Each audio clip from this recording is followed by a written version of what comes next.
सभी को नमस्कार। आज हम बात करेंगे ब्रायोफाइटा के मेंबर पॉलीट्राइकम की।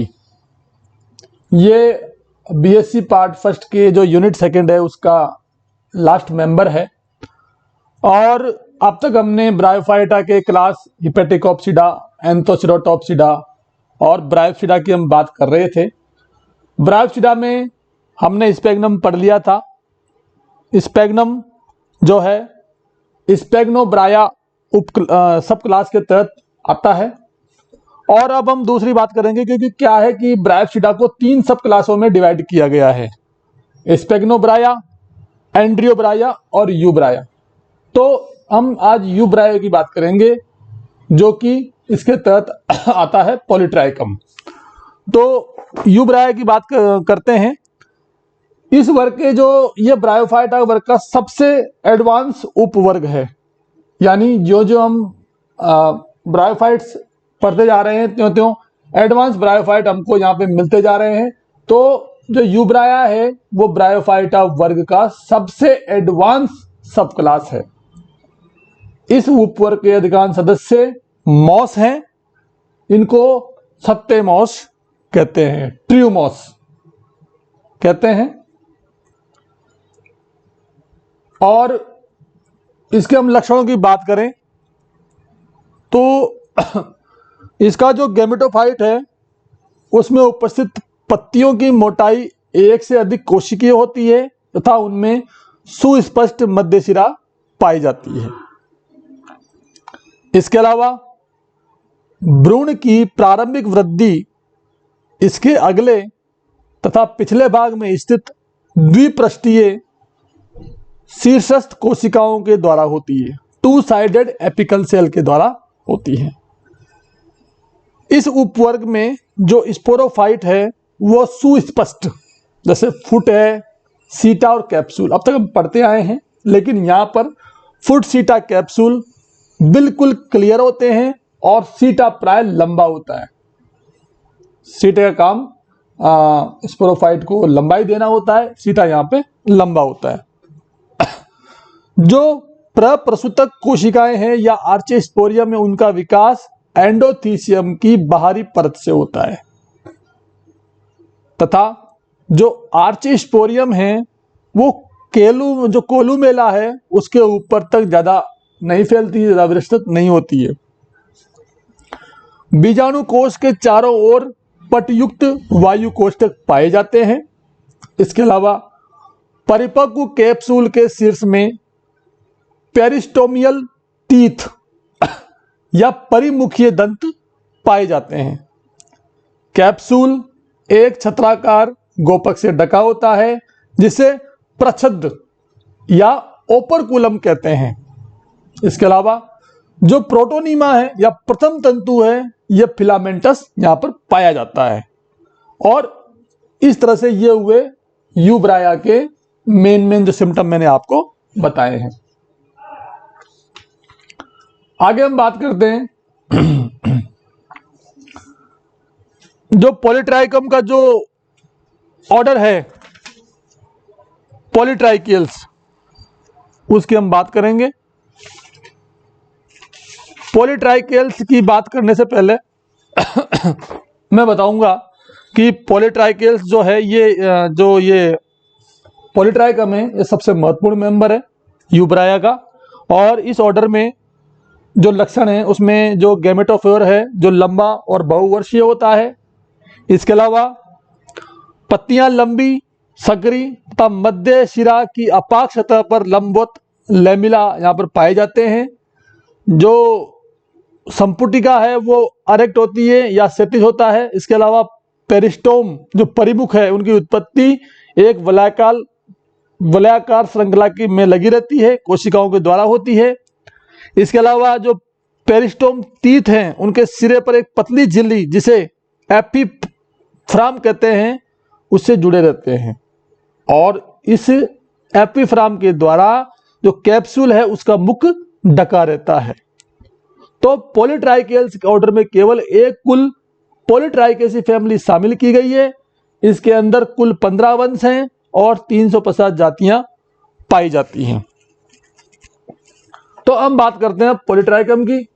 इस जो वीडियो है इसमें हम बात करेंगे इसकी क्लासिफिकेशन की, आवास एवं जातियों की, और जो परिपक्व गैमेटोफाइट है उसकी बाह्य संरचना की।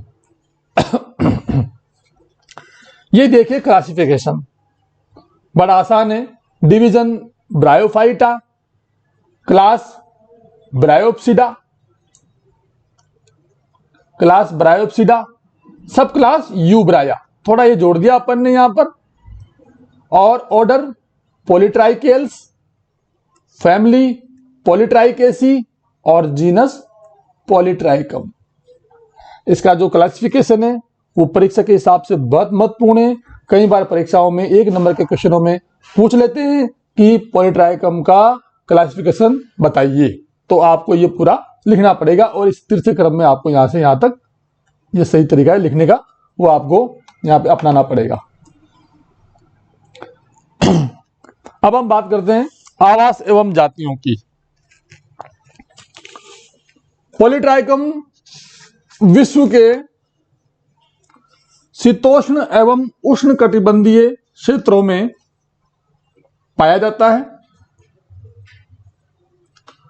इसकी सबसे ज्यादा जो जातियां हैं, सर्वाधिक जो जातियां हैं, वो मेडागास्कर एवं साउथ अफ्रीका में पाई जाती हैं। ये जातियां विविध प्रकार के आवासीय स्थलों, एक दो गलती हो गया यहाँ पे, ये स्थल है, नदी के रेतीले तटों, चट्टानों में, सूखे व छायादार वृक्षों की शाखाओं पर इसकी जातियां पाई जाती है। विश्व में लगभग पॉलीट्राइकम की 100 जातियां हैं जो पाई जाती है, रिकॉर्ड की गई हैं, और भारत में केवल इसकी अब तक 5 जातियां ही रिकॉर्ड की गई हैं। ये डाटा इन पुस्तकों के अनुसार है, BR वशिष्ठ, रस्तोगी पब्लिकेशन, इन पुस्तकों के अनुसार के जो डेटा है, भारत में केवल 5 जातियां अब तक रिकॉर्ड की गई हैं। ब्रूहल 1931 के अनुसार भारत में इसकी 3 जातियां मानी गई है, लेकिन हम यहाँ पे 5 मानते हैं। पॉलीट्राइकम कम्यून ये सबसे कॉमन जाति है, ये विश्व के सभी भागों में पाई जाती है, और जो इस चैप्टर में हम जितना भी पढ़ेंगे, आंतरिक संरचना, बाह्य संरचना, सब इसी जाति के बारे में पढ़ेंगे। कम्यून के बारे में हम यहाँ पे पढ़ेंगे। प्रमुख जातियों के नाम इस प्रकार हैं। पॉलीट्राइकम डेंसिफोलियम, पॉलीट्राइकम जेंथोफाइलम, पॉलीट्राइकम जूनिफेरम, पॉलीट्राइकम अल्पाइनम, और पॉलीट्राइकम पिलिफेरम। ये जातियां भारत की मुख्य जातियां हैं। पॉलीट्राइकम को गिलहरी की पूंछ मांस या रोमिल मांस भी कहते हैं। यह भी परीक्षा के हिसाब से महत्वपूर्ण प्रश्न है। इसको गिलहरी की पूंछ मांस भी कहते हैं, क्योंकि ये उसके समान जो इसका स्पोरोफाइट है वो दिखाई देता है, इसलिए इसको गिलहरी का पूंछ मांस भी कहा जाता है।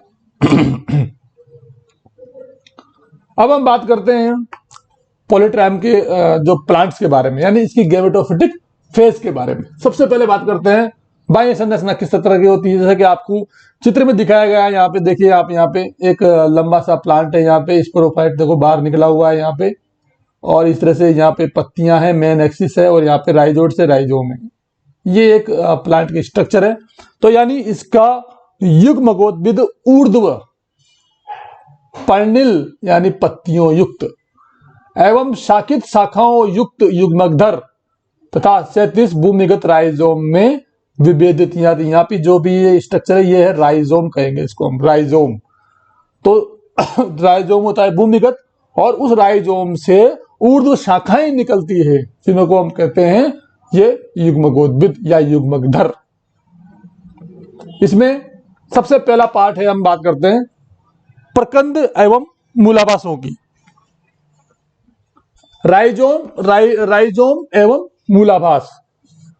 राइजोम भूमिगत क्षैतिज भाग है जो पर्णों और मूलाभासों के द्वारा ढका रहता है, यानी राइजोम में भी यहां पर पत्तियां पाई जाती है।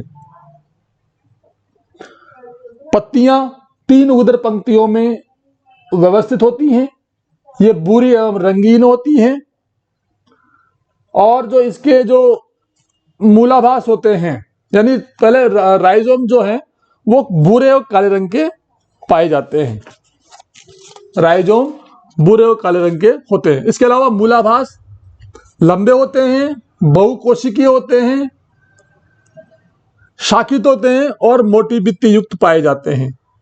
और इनका जो मुख्य लक्षण है वो जो अपन बात कर रहे हैं क्लास ब्रायोफिटा की, इसमें इनकी कोशिकाओं में तिरछे पट पाए जाते हैं, यानी मूलाभास की कोशिकाओं में ऑब्लिक सेप्टा यहाँ पर पाए जाएंगे। ये इनका महत्वपूर्ण गुण है। कई मूलाभास आपस में कुंडलित होकर रस्सी के समान संरचना बनाते हैं। ये देखिए यहाँ पे डायग्राम आपको मैंने दिखा रखा है, यहाँ पे ये रस्सी के समान संरचना बनाते हैं। और जो जल का अवशोषण है मूलाभासों की कोशिकाओं द्वारा कुंडलित मूलाभासों के बीच उपस्थित कोशिकाओं के द्वारा होता है। अतः पॉलीट्राइकम शुष्क आवासों में भी पाए जाते हैं। इसके अलावा पॉलीट्राइकम के रज्जु समान मूलाभासों पर कलिकाएं व जेमी भी पाई, देखो यहाँ पे दिखाया गया है, ये वो जेमिया है, यहाँ पे छोटी छोटी जेमी पाई जाती है, यहाँ पे ये जेमी पाई जाती है जो क्या काम करती है, वेजिटेटिव प्रोपेगेशन का काम करती है, कायिक प्रवर्धन में काम आती है और इससे नया जो है प्लांट का निर्माण हो जाता है, यानी कायिक प्रवर्धन। दूसरा पार्ट है इसका गैमेटोफाइट का, वह है वायवीय शाखाएं, एरियल ब्रांचेस। वायवीय शाखाएं ऊर्ध्व शाखित अथवा अशाखित होती हैं, जो कि भूमिगत राइजोम से निकलती हैं। यह शाखाएं पत्ती के नीचे उपस्थित कलिकाओं से उत्पन्न होती हैं और इनका आधार जो भाग है वो मूलाभासों के गुच्छों से ढका रहता है। पॉलीट्राइकम जो कम्यून है में इनकी लंबाई कम से कम 20 से 3 सेंटीमीटर तक लंबी होती है। वायु शाखाएं अधिकांश पर्णिल होती हैं, लेकिन कभी कभी राइजोम एवं पर्णिल शाखाओं के मध्य एक भाग ऐसा रह जाता है जिस पर या तो पर्ण नहीं पाए जाते हैं या बहुत ही कम होते हैं। यह भी स्थिति देखी गई है कई सारी जातियों में। अब हम बात करते हैं पत्तियों की। जो इसका एरियल पार्ट है यानी वायव्य भाग है, उस पर उपस्थित पर्ण का जो विन्यास है 1/3 क्रम में विन्यासित होती हैं। पत्तियां छोटी, भूरी एवं रंगीन होती है। ये देखिए आप, ये पत्ती की संरचना है और ये 3 पंक्तियों में पाई जाती है। पर्ण भालाकार, रेखाकार, बालाकार होती हैं। प्रत्येक पर्णे एक एकल स्तरीय चौड़े रंगहीन आच्छादित पर्णधार लीफ शीथ, ये देखिए यहाँ पे ये रहा आधारित पर्णधार है ये, और शीर्ष पर स्थित हरे फलक, ये फलक है यहाँ पे, लेमिना इसका है जिसे हम लिम्ब कह सकते हैं, लिम्ब में विभक्त होती हैं। पर्ण फलक जो है संकीर्ण, बालाकार अथवा रेखिक होता है। पर्ण मध्य शिरा आच्छादित क्षेत्र में संकरी व मोटी तथा फलक में चौड़ी और प्रमुख होती है। मध्य शिरा के दोनों ओर पतले एक स्तरीय विंग्स पाए जाते हैं। ये विंग्स पूर्ण कोरिक जैसे पॉलीट्राइकम जूनिफेरम में, दंतुर जो डेंटेड प्रकार के होते हैं वो कम्यून की स्पीसीज में पाए जाते हैं। इस तरह से ये इसकी पत्ती की संरचना पाई जाती है। तो इसमें आपको 2 ही पार्ट देखने हैं, पर्ण आधार और पर्ण फलक। पर्ण फलक तो बालाकार होता है और नीचे जो आधार भाग है वो चौड़ा होता है और स्तंभ से ये लिपटा रहता है। इस तरह से इसकी पत्ती की संरचना पाई जाती है। इस वीडियो में जिन किताबों का हमने फोटो में जिनका सहारा लिया है उनके बारे में ये डिटेल है। यहाँ पे आरबीडी हाउस की बुक है, अलका पब्लिकेशंस है, रस्तोगी पब्लिकेशन है, प्रगति प्रकाशन की किताब है मेरठ वाली, इसके अलावा BR वशिष्ठ की है। जितने भी फोटो हैं, जितने भी सब हैं, ये गूगल इमेज, गूगल कंटेंट से लिए गए हैं और उनकी सहायता से ये वीडियो बनाना संभव हुआ है। तो इस तरह से ये किताबें भी आप रेफरेंस के लिए इस्तेमाल कर सकते हैं। और अब तक हमने इस वीडियो में स्पैग्नम के पॉलीट्राइकम का हमने देखा, यूब्राया के बारे में हमने पढ़ा। इसके अलावा पॉलीट्राइकल्स ऑर्डर के बारे में मैंने बताया, आपको क्लासिफिकेशन बताया मैंने, युग्मकोद्भिद के बारे में बताया, उसकी बाह्य संरचना मैंने अब तक बताई है। इससे अगले वीडियो में हम इसकी आंतरिक संरचना के बारे में बात करेंगे, जनन के बारे में बात करेंगे। सभी का बहुत बहुत धन्यवाद।